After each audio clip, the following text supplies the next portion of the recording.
I love that that generated so much conversation, and hopefully it's something we can keep talking about. I know in my story, after God expanded my view, I could not stop talking about it. So my colleagues also got excited, and we eventually used this theological framework to create content that helped our team and eventually our partner churches also have this same paradigm shift. And then think about our language, right, and how we were listening and how we were communicating, and finally then changing the way we engaged with each other, with the community, and with the women we served. So that experience is what lit the fire in me to launch ProGrace, to equip even more Christians with this, and that's why I'm doing what I do today. So I today see more and more Christians wrestling with this issue. So I've been involved now 17 years, and I think today it's heating up more than I have seen in those 17 years, which tells me that God is up to something. I think He wants to do a new thing. So it's a really great time for us to lean into this. And what ProGrace does is that we are a non-partisan Christian organization, and our mission is to reshape the Christian response to abortion. Our perspective is rooted in two theological truths. The first one we just looked through in Psalm 139, right? It's God's very design of pregnancy, that He decided to intertwine a woman and a child. And by doing this, He's made it impossible for us to say, we're going to help one and bypass the other. That's actually why the pro-life, pro-choice divide will never work. God is forcing us to honor His design and His value for both of them. The second theological truth is that God's plan for transformation is always grace for all of us.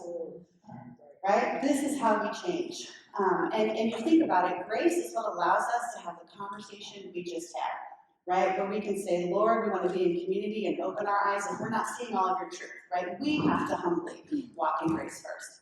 Then grace allows us to change the conversation in our churches. Hey, maybe we haven't gotten this all right. Maybe we're not even including people in our church with different perspectives, right? That's His grace covers that. And finally then, we're able to extend grace to all those who are impacted by unintended pregnancy and abortion. And we'll talk about this later, but that's when God starts to bring pathways of hope when we do that.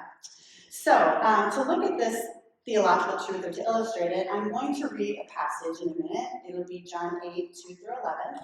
As I do that, if you're comfortable, go ahead and close your eyes.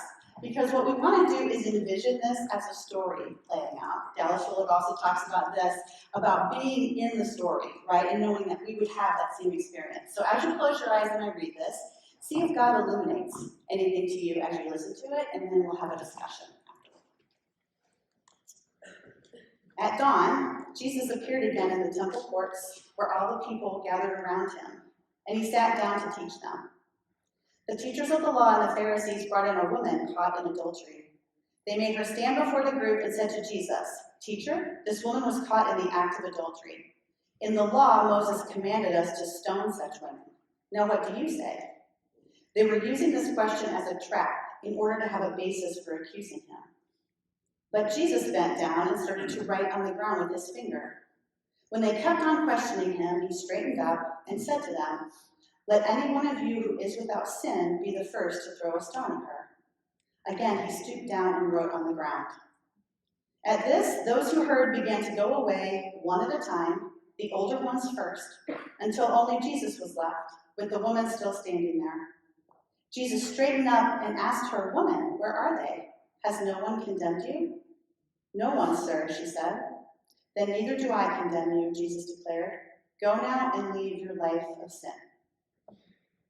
Okay, so we'll talk about these questions now at your table. When you did that visualization, what stood out to you? Whether it's small or big, just go ahead and share that with each other. And then what are your observations on how Jesus interacted with the woman and with the Pharisees in this story? And we'll take about 7 minutes for this, so make sure everybody has a chance in your groups to share their observations.